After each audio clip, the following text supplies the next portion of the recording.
એક સંવાદના માધ્યમથી હું ડૉક્ટર કપિલ વ્યાસ અત્યારના સમયમાં સંતાનોની દરેક હામાં હા પાડનારા આપણે સૌ અને તેમને ક્યારેય પણ નિરાશ ન કરનારા આપણે સૌ, જ્યારે એ બાળક મોટું થાય છે ત્યારે તેમના મા બાપને અથવા સમાજને અથવા તો તેમની પોતાની જાતને કોસતું હોય છે.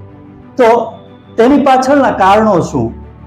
આ મને થોડું એવું લાગે છે કે દરેક લોકોએ વિચારવું જોઈએ કે બાળકનું ઘડતર કેવી રીતે કરવું જોઈએ, બાળકના ઘડતરમાં મા બાપનો, પરિવારનો તથા અન્ય લોકોનો ફાળો શું હોઈ શકે, અને એમને ગમતી કે ન ગમતી વસ્તુઓમાં પણ ક્યાંક ને ક્યાંક બાળકના જીવનનો ઘડતરનો એક ભાગ છે તે દરેક પ્રવૃત્તિ, એવું હું માનું છું. માટે સંતાનો તે મોટા થતા હોય ત્યારે પાણી માંગે તો દૂધ આપી દેવાની માનસિકતાથી માતા પિતાએ બચવું જોઈએ. મોટા થઈ તેમનામાં એવો અધિકાર ભાવના વિકસે છે, બાળક એવું વિચારવા માંડે છે અને એવું સ્વીકારી પણ લે છે કે તેમને ક્યારેય ના સાંભળવા મળી હોતી નથી, અને તેમને જે જોઈતું હોય તે વિના શરતે મળી જવું જોઈએ.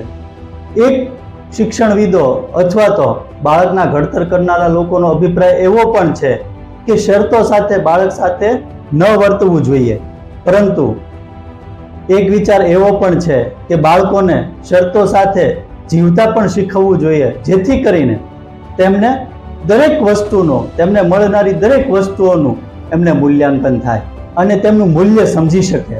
આપણને સામાન્ય રીતે વાત કરીએ તો ઓક્સિજન છે, પ્રકાશ છે, એ ફ્રીમાં મળી રહે, પરંતુ એની એ જ વસ્તુઓ જ્યારે ઇલેક્ટ્રિસિટી બિલના સ્વરૂપે આપણે ચૂકવીએ છીએ ત્યારે તેનો કંઈક અલગ મૂલ્ય સમજતા હોઈએ છીએ.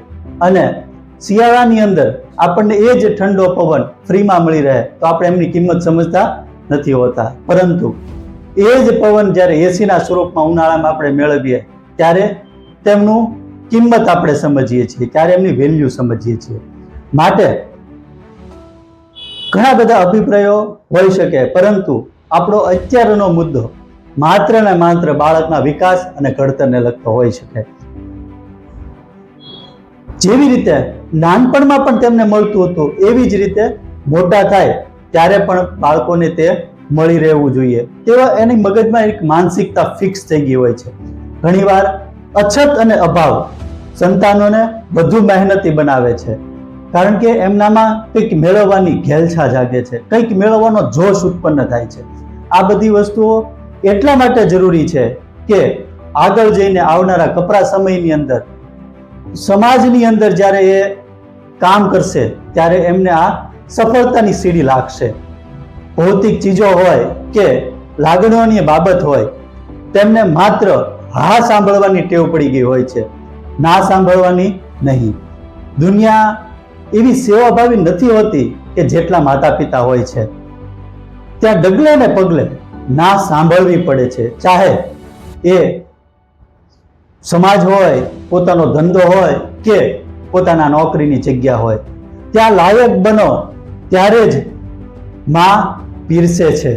આસાનીથી મોં માંગ્યું ભોગવીને મોટા થયેલા સંતાનો એવી દુનિયામાં વ્યાવસાયિક અને અંગત સંબંધોમાં કલેશ ઊભા કરે છે.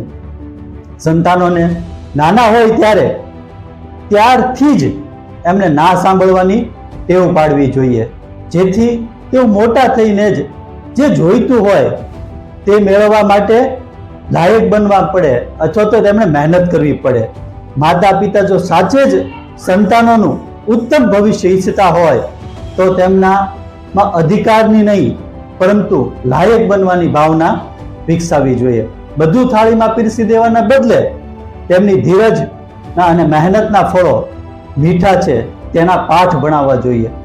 આ અત્યારના સમયની ખૂબ અગત્યની વાત છે કે લોકો એવું સમજે અને લોકો એવું કહેતા પણ સાંભળ્યા છે કે ગર્વ સાથે કહે કે મેં મારા બાળકને એપલનો ફોન અપાવ્યો, અથવા તો મેં મારા બાળક માટે આવી સારી કોલેજમાં એડમિશન લીધું, અથવા તો મારું બાળક તો આવી જ હોટેલમાં રહે, અથવા તો એવું પણ સાંભળે કે યંગસ્ટર બાળકો ને એમ કે એમને એક વિદેશ ટૂર માટે અમે તો મોકલીએ છીએ. તો આ બધી વસ્તુઓથી સાવચેત રહીને આપણે તેમને પણ સમાજની અંદર રહેલી જે વ્યવસ્થા છે તેની વાસ્તવિકતાનો ખ્યાલ મા બાપે જ કરાવવો જોઈએ, આવું હું માનું છું.